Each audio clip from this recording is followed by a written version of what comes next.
Welcome to This Explainer. Today, we are doing something pretty incredible. We are sorting the invisible. We're going to unpack the fascinating mechanical sorting process at the absolute heart of size exclusion chromatography, commonly known as SEC. We're literally talking about sorting the building blocks of our world at a microscopic level. But seriously, imagine trying to organize millions of invisible molecules strictly by their physical size, without ever actually touching them. How do you sort the invisible? It sounds a bit like magic, right? But as we'll see today, it's actually just a matter of brilliant, precisely engineered mechanics. To picture how this works, think of a bustling city. If we compare our molecules to vehicles and the pores they travel through to a traffic network, the whole principle of exclusion chromatography becomes wonderfully clear. Think about it. Massive trucks simply cannot fit into tiny alleys, right? So they take the fast highway bypass around the city and arrive at their destination first. Meanwhile, small cars get diverted into those winding microscopic city streets, slowing them way down. In SEC, the bigger you are, the faster you get through. In today's explainer, we'll map out this journey in 5 steps. 1. The traffic of molecules. 2. Inside the stationary phase. 3. Choosing the right phase. 4. Seeing the separation. And 5. Mapping the calibration curve. All right, stop number 1. The traffic of molecules. So, size exclusion chromatography, or SEC. What is it?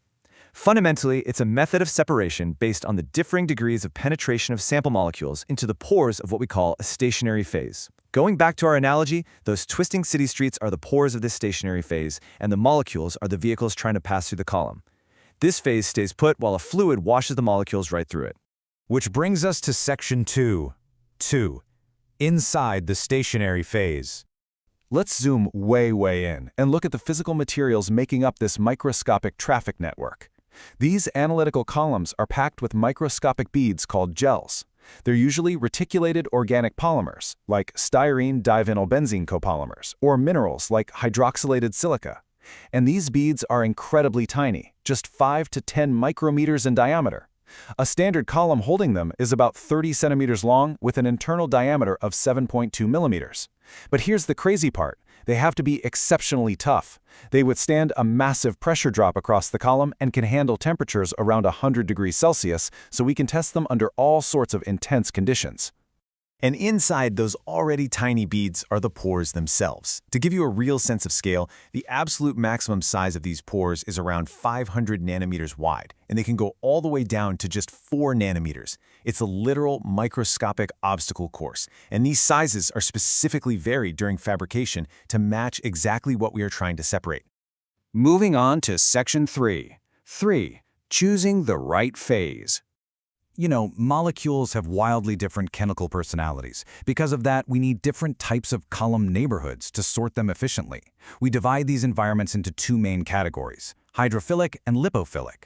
Hydrophilic phases are for the water-loving biological stuff. They use aqueous mobile phases, like water or salts, and gel materials made of pure polyvinyl alcohols or porous silica with glyceropropyl groups.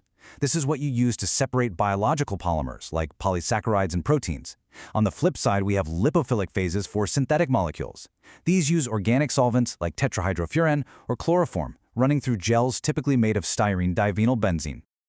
Let's see this in action with section 4. Seeing the separation.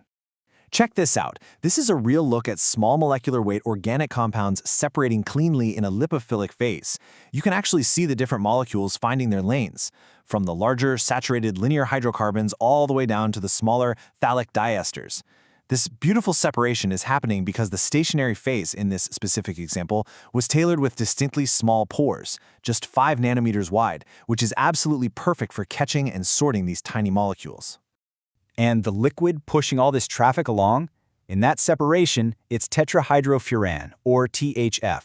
THF is a fantastic organic solvent for most polymers. It smoothly carries the dissolved synthetic molecules right through that styrene divinylbenzene gel.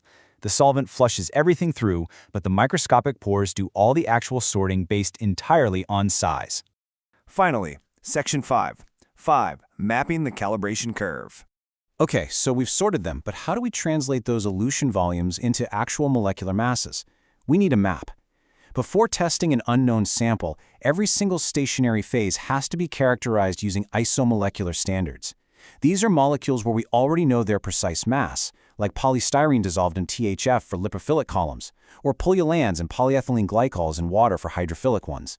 By tracking exactly how long it takes these known masses to travel through the pores, we establish a super reliable baseline. And here is what that baseline looks like on a graph. When you plot the logarithm of the mass against the elution volume, which is basically how much liquid it took to push the molecule out, you typically get this S-shaped or sigmoidal curve. The flat horizontal parts at the top and bottom represent the absolute limits of the column. Those are the molecules that are either completely excluded because they're too big, or they completely permeate every pore because they're tiny. The magic, the actual size sorting, happens right there in that steep middle section. But here's a brilliant trick of modern engineering. What happens if we mix different materials? By mixing stationary phases together, manufacturers can provide columns that produce straight, linear calibration curves. This linearity makes it incredibly easy to accurately determine the sizes and masses of unknown compounds across a massively wide range of polymer sizes. It is a total game changer. So, from decoding complex biological proteins to engineering the next generation of synthetic materials, understanding the precise mechanics of SC columns allows us to map the very foundation of our material world. It leaves us with a pretty compelling thought. If perfectly tuning a microscopic traffic network allows us to literally sort and sequence the invisible, what else can we uncover by mastering its flow? Thank you so much for joining me on this explainer. Keep questioning and keep learning.